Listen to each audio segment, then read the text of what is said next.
powered by blockchain. A recorded version of this webinar will be available on Navkara's YouTube channel, and we'd love to hear from you at the end of the webinar. So if you have any questions, please write them in the chat window. This webinar is brought to you by Navkara Consulting. Let me introduce myself. I'm Shanmukhi and I'm very passionate about blockchain technology. I have co-authored different papers on different use cases of blockchain, and I'm also a joint inventor of a blockchain patent. No part of these materials should be reproduced or published in any form by any means, electronic or mechanical, including photocopy or any information storage or retrieval system. Navkara is a leading global consulting company that is specialized in digital transformation. We serve clients across a spectrum of industries, including healthcare, public, federal, and commercial sectors. Here's the agenda for today. So, we'll begin with an introduction to the industry, and then we'll move on to the challenges faced in the industry. Then we'll discuss of a solution for these challenges, and we'll conclude with a short Q&A session. So, beginning, introduction to the industry. The real estate industry is one of the most recognized sectors globally. Real estate can include property, land, buildings, air rights above the land, and underground rights below the land. The term basically refers to real or physical property. From a business point of view, real estate also refers to producing, buying, and selling property. This industry covers many aspects of the property, such as development, leasing, appraisal, marketing, management, etc. There are several types of real estate, each with a unique purpose and utility. The main categories are vacant land, residential land, commercial land, and industrial land. Although the solution would be the same for all the categories, we will focus only on the vacant lands in this webinar for the sake of simplicity. So, the challenges faced in this industry. There are many challenges faced in the real estate industry, but we are going to discuss the challenges that can be solved from a technical point of view. So, let's begin with the first challenge, the large number of intermediaries.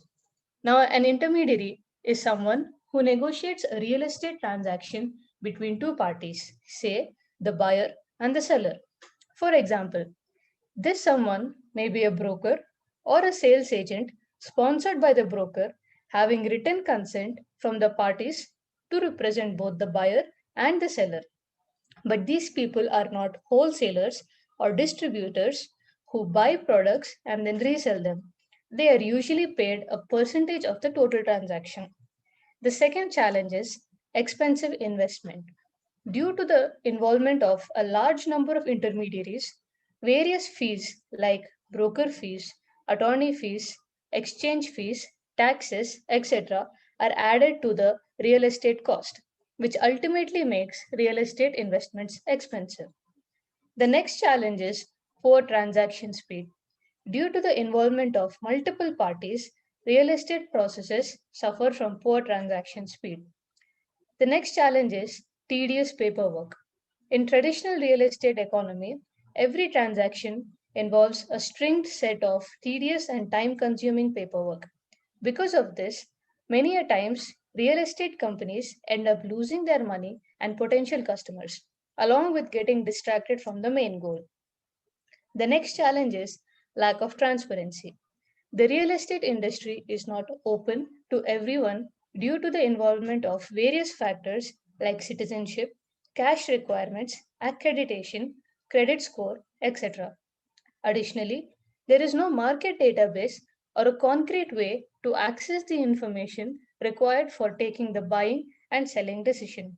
This, as a whole, makes the sector unclear and turbid for all. The next challenge is high risk of fraud. Since all the property agreements are in the form of paper and the trust is based on humans, there is a higher risk of fraud in the real estate industry. According to the Identity Theft Resource Center, around 1.48 billion records were found vulnerable between January 1st, 2005 and May 31st, 2019. Now, before we move on to the solution, since the solution is based on blockchain technology, I would like to take a small recap of what we have discussed in the previous webinar, just in case somebody has missed out or somebody is new here. So the blockchain is a list of records, and these list of records form blocks that store data publicly and in chronological order. All the blocks are connected to each other with the help of the cryptographically calculated hash such that the chain of blocks is formed. For example, each block here has three different properties. Each block has its own data, has its own hash, and a parameter named the previous hash. So the data of the block would depend on the type of blockchain that we are referring to. And the hash of the block is the cryptographically calculated unique ID. So this ID or this hash is used to uniquely identify the entire block in the chain. Now, given these three blocks over here, if you can assume them to be block A, block B, and block C. Now, the parameter here that says previous hash is nothing but this parameter will save the hash of the previous block. So, the previous hash of block C would be saving the current hash of block B, and the previous hash parameter of block B would be saving the current hash of block A. But when we look at block A, there is no previous hash, as in this parameter would be null because there is no previous block, since this is the first block in this blockchain.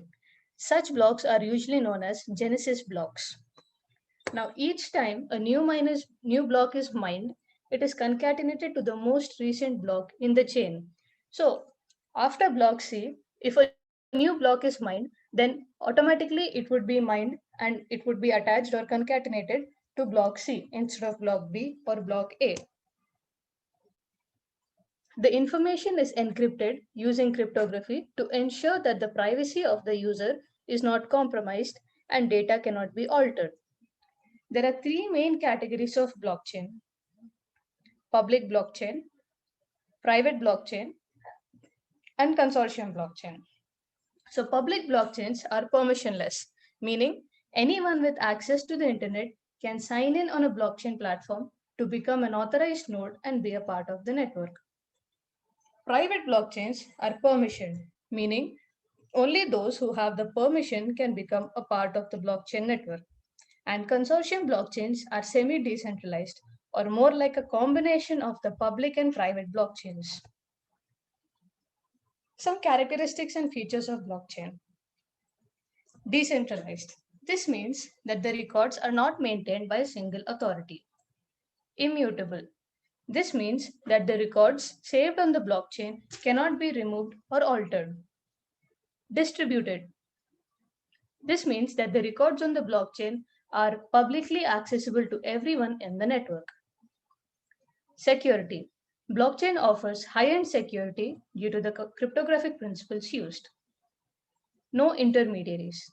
Blockchain builds trust between the participants without including the third parties with the help of smart contracts. Now let's move on to the solution.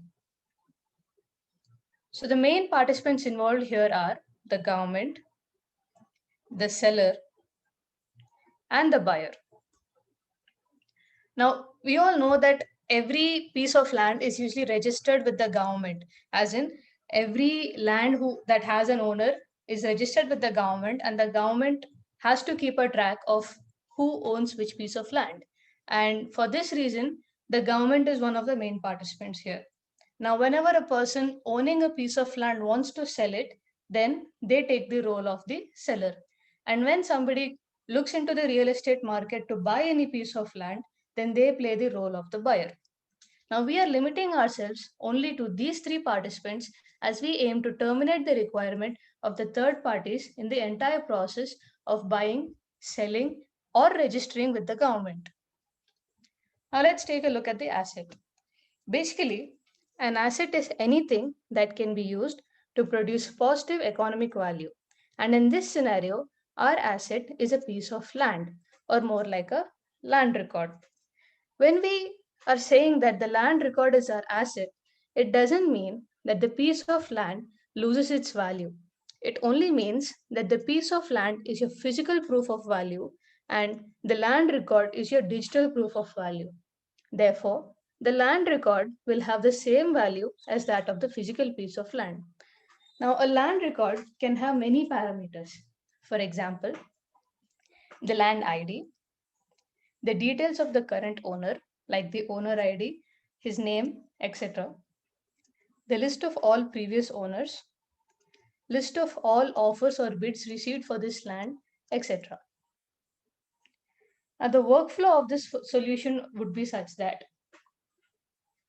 the government can create a new land record document with the specified owner, as in, whenever someone registers a piece of land on his or her name, the government will create a new land record document with the owner's name if it's a first time registering the land. But if it's just a transfer of ownership of the land, then the record would remain the same and the owner would be updated by the government. The buyer can request to buy a specific land record document. Now, when someone is looking to buy a piece of land, they would look for the respective land record document, and based on various parameters like the location of the land, the size of the land, etc., the buyer would place a bid for buying the land. The seller can sell or transfer ownership of the land record document. Now, whenever a buyer or a set of buyers place bids for the purchase of any land, the respective owner of the land would receive this proposal. If both the parties reach an agreement, then the seller will sell this land to the concerned buyer by transferring the ownership of the land record document to the respective buyer. Now, we have talked about smart contracts in the previous webinar, but just to recap, smart contracts are programs stored on a blockchain that run when predetermined conditions are met. They are used to automate the execution of an agreement so that all participants can immediately be certain of the outcome without any intermediaries' involvement or loss of time. So, in this scenario, the smart contract will probably have three functions. The first one being create land record. Now, the smart contract makes sure that only the government can initiate or run this function. In this function, the government will be allowed to fill in the parameters of the land and create the land record document.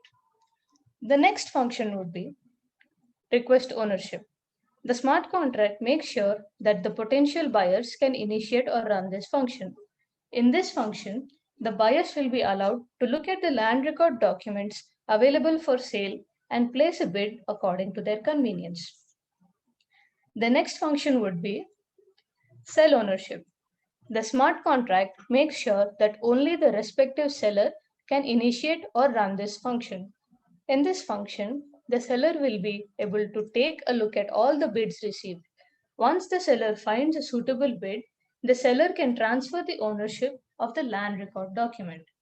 To make the exchange process even simpler, once the buyer and seller have reached a conclusion, the buyer can send the money to the smart contract and the smart contract will hold this money. Now, once the ownership has been transferred to the buyer, the smart contract will then transfer the seller's wallet, hence rendering the transaction complete. But there may be instances where the seller fails to make the transfer. Now, this is where the smart contract will come into play.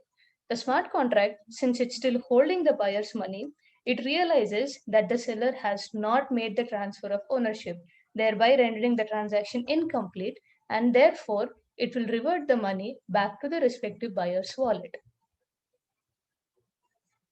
Well, like every coin has two sides, even this solution has its own pros and cons. We'll discuss about two main hurdles that may be faced while implementing this solution. The first one would be widespread adoption. Blockchain is a booming technology, but it's evolving and it's still evolving. And so, not everyone is comfortable on utilizing this technology. The lack of knowledge of its potential is causing a barrier in the process of integrating blockchain technology in real life. The second hurdle would be scaling. The real estate economy has a number of transactions annually, therefore, requiring the blockchain network to handle the large volume of transactions. Unfortunately, blockchain requires time to handle transactions. The Bitcoin blockchain processes about 4.6 transactions per second, and the Ethereum blockchain processes about 15 transactions per second.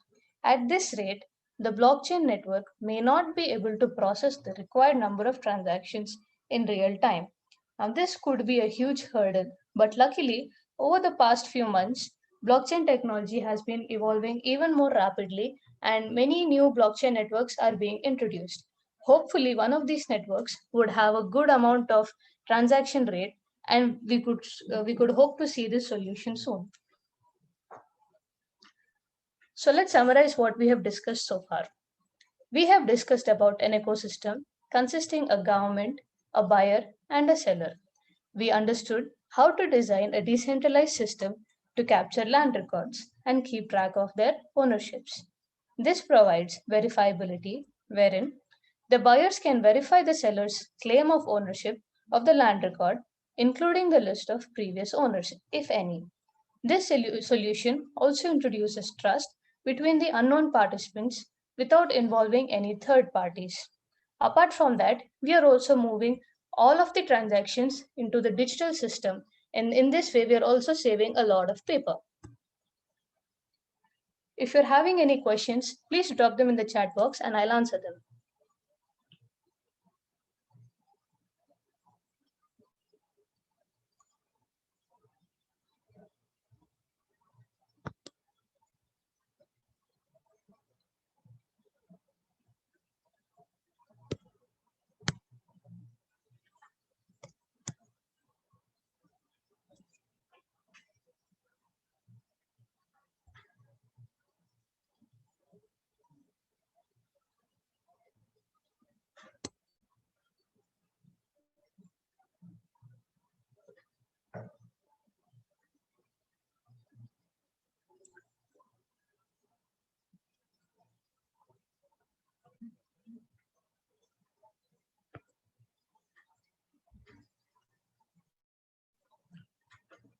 Thank you for attending the webinar. If you have any further questions, you can mail us at the current email below.